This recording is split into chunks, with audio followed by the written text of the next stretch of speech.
بسم اللہ الرحمن الرحیم۔ السلام علیکم ورحمۃ اللہ وبرکاتہ۔ سودا بنت ثعلبہ اپنی قوم سے ملاقات کے لیے اپنے بیٹے زید بن حارثہ رضی اللہ تعالی عنہ کے ہمراہ روانہ ہوئی۔ وہ اپنی برادری کے ایک گھر میں ابھی فروکش ہوئی ہی تھیں کہ بنو قیس کے ڈاکوؤں نے لوٹ مار شروع کر دی۔ ان کا تمام مال و اسباب قبضے میں لے لیا، مویشی ہانک کر لے گئے اور بچوں کو قید کر لیا۔ ان قیدیوں میں زید بن حارث رضی اللہ تعالی عنہ بھی تھے۔ اس وقت ان کی عمر 8 سال تھی۔ وہ انہیں فروخت کے لیے عکاظ منڈی میں لے گئے۔ ایک دولت مند سردار حکیم بن حزام بن خویلد نے 400 درہم میں اسے خرید لیا۔ جب اس سردار کی آمد کا حضرت خدیجہ بنت خویلد کو پتہ چلا تو وہ انہیں خوش آمدید کہنے کے لیے اس کے گھر تشریف لے گئیں، کیونکہ رشتے میں یہ اس کی پھوپھی تھیں۔ حکیم بن حزام نے کہا، پھوپھی جان، میں عکاظ منڈی سے کافی تعداد میں غلام خرید کر لایا ہوں۔ ان میں سے جو غلام آپ کو پسند ہو اسے میں آپ کی خدمت میں بطور تحفہ پیش کر کے خوشی محسوس کروں گا۔ سیدہ خدیجہ الکبریٰ رضی اللہ تعالی عنہ نے تمام غلاموں کو دیکھا اور ان میں سے زید بن حارث رضی اللہ تعالی عنہ کا انتخاب کیا، کیونکہ ذہانت و شرافت اس کے چہرے سے ٹپکتی تھی۔ تھوڑے ہی عرصے بعد حضرت خدیجہ الکبریٰ رضی اللہ تعالی عنہ شمس الضحیٰ بدر الدجا خیر الورا پیارے محمد صلی اللہ علیہ وسلم سے رشتہ ازدواج میں منسلک ہو گئیں۔ اس موقع پر آپ کی خدمت اقدس میں حضرت خدیجہ رضی اللہ تعالی عنہ نے تحفہ پیش کرنے کا ارادہ کیا تو انہیں زید بن حارث رضی اللہ تعالی عنہ سے کوئی چیز اچھی نظر نہ آئی۔ چنانچہ حضور صلی اللہ علیہ وسلم کی خدمت میں زید رضی اللہ تعالی عنہ کو بطور تحفہ پیش کر دیا گیا۔ اس کی غمزدہ ماں کو پل بھر کے لیے چین نہ آ رہا تھا۔ وہ اس کی گمشدگی کے غم میں رو کر بے حال ہو چکی تھیں۔ کبھی آنسو خشک نہ ہوتے۔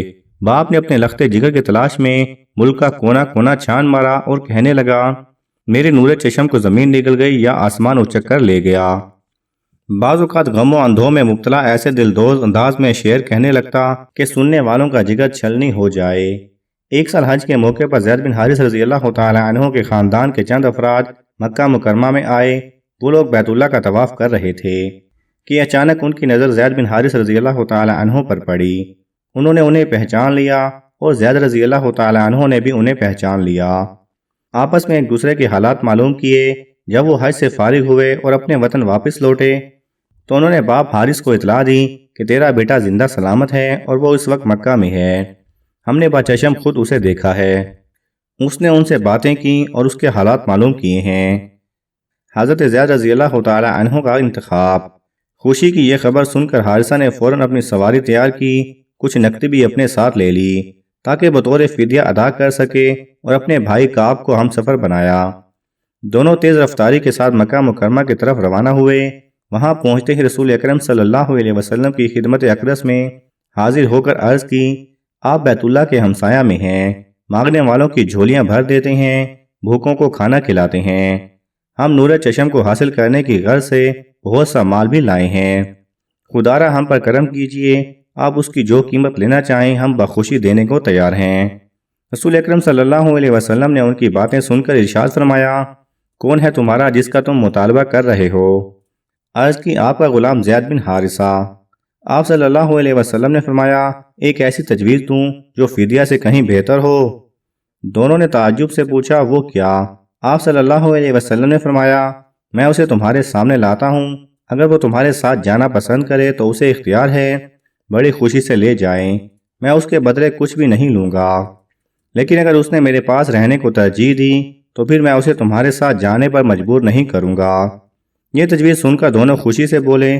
آپ صلی اللہ علیہ وسلم نے عدل و انصاف کا حق ادا کر دیا، ہمیں آپ کی تجویز منظور ہے۔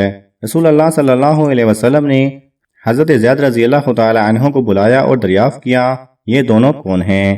عرض کی، یہ میرا باپ حارثہ بن شرجیل ہے اور یہ میرا چچا کعب ہے۔ آپ صلی اللہ علیہ وسلم نے فرمایا، میری طرف سے تمہیں اختیار ہے، ان کے ساتھ چلے جاؤ یا میرے پاس رہو۔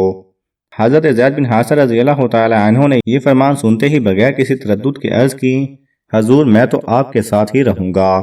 باپ نے بیٹے کے یہ کلمات سنے تو کہا، زید، بڑے افسوس کی بات ہے، کیا تو اپنے ماں باپ پر غلامی کو ترجیح دیتا ہے؟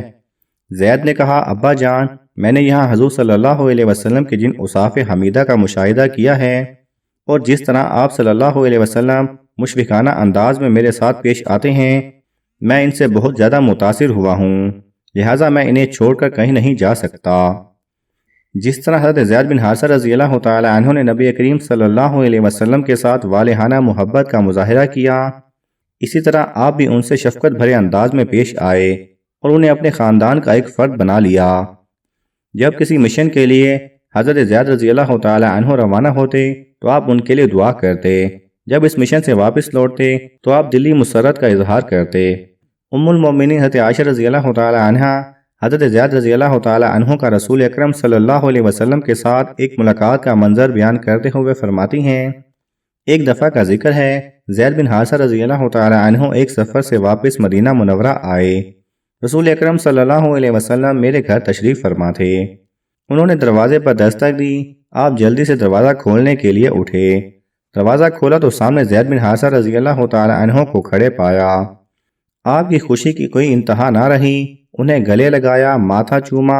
باخدا میں نے پوری زندگی میں اس طرح کسی صحابی کو خوش آمدید کہتے ہوئے نہیں دیکھا۔ اسی لیے حضرت زید رضی اللہ تعالی عنہ مسلمانوں میں حبیب رسول خدا کے نام سے معروف تھے، اور صحابہ نے حضرت زید رضی اللہ تعالی عنہ کے بیٹے کو فرزند حبیب خدا کا نام دے رکھا تھا۔ 8 ہجری میں اللہ تعالیٰ نے اپنی حکمت بالغہ سے چاہا کہ رسول اللہ صلی اللہ علیہ وسلم کو اپنے ایک جان نثار اور اولاد کی طرح پیارے صحابی کی جدائی میں مبتلا کر دے۔ ہوا یہ کہ حضرت صلی اللہ علیہ وسلم حارث بن عمیر رضی اللہ تعالی عنہ کو ایک خط دے کر شاہ بصرہ کی طرف روانہ کیا تاکہ اسے اسلام کی طرف دعوت دی جائے۔ جب حضرت حارث رضی اللہ تعالی عنہ یہ خط لے کر اردن کی مشرقی جانب مقام موتا پہنچے تو وہاں امیر غسانہ شرجیل بن عمرو آپ کے سامنے آیا اور انہیں گرفتار کر کے قتل کر دیا۔ یہ اندھوناک خبر سن کر حضور صلی اللہ علیہ وسلم کو بہت زیادہ صدمہ ہوا۔ 3000 مجاہدین پر مشتمل لشکر جنگ موتا کے لیے روانہ کیا۔ ارشاد فرمایا کہ اگر زید شہید ہو جائے تو جعفر بن ابی طالب کو لشکر کی قیادت سونپ دی جائے، اور اگر جعفر شہید ہو جائے تو عبداللہ بن رواحہ کو قائد لشکر بنا دیا جائے، اور اگر اسے بھی شہید کر دیا جائے تو پھر مجاہدین اسلام اپنے میں سے جسے بہتر سمجھیں اپنا قائد بنا لیں۔ مقام موتا پر دونوں فوجیں آمنے سامنے آئیں۔ لشکر اسلام صرف 3000 افراد پر مشتمل تھا، لیکن دشمن کی فوج 2 لاکھ افراد پر مشتمل تھی۔ اس جنگ میں مسلم ایسی بے جگری سے لڑے کہ رومی فوج کے چھکے چھڑا دیے۔ دشمنوں کے دلوں پر لشکر اسلام کی دھاک بیٹھ گئی۔ رسول اکرم صلی اللہ علیہ وسلم کی عطا کردہ جھنڈے کی حفاظت کے لیے سپہ سالار حضرت زید بن حارثہ رضی اللہ تعالی عنہ نے ایسی جواں مردی کے ساتھ جنگ لڑی کہ جنگی کارناموں کی تاریخ میں ایسی مثال نہیں ملتی۔ بالآخر دشمن کے نیزوں نے آپ کے جسم کو چھلنی کر دیا اور آپ شہید ہو گئے۔ ان کے بعد جھنڈا حضرت جعفر بن ابی طالب رضی اللہ تعالی عنہ نے تھام لیا اور اس کی حفاظت کے لیے بڑی جانفشانی سے دشمن کے مقابلے میں نبرت آزما رہے، یہاں تک کہ جام شہادت نوش کیا۔ ان کے شہید ہو جانے کے بعد حضرت عبداللہ بن رواحہ رضی اللہ تعالی عنہ نے جھنڈا تھام لیا اور ایسی بہادری سے دشمن کا مقابلہ کیا کہ دیکھنے والے ششدر رہ گئے، لیکن بالآخر لڑتے لڑتے اللہ کو پیارے ہو گئے۔ ان کے بعد حضرت خالد بن ولید رضی اللہ تعالی عنہ کو سپہ سالار منتخب کیا گیا۔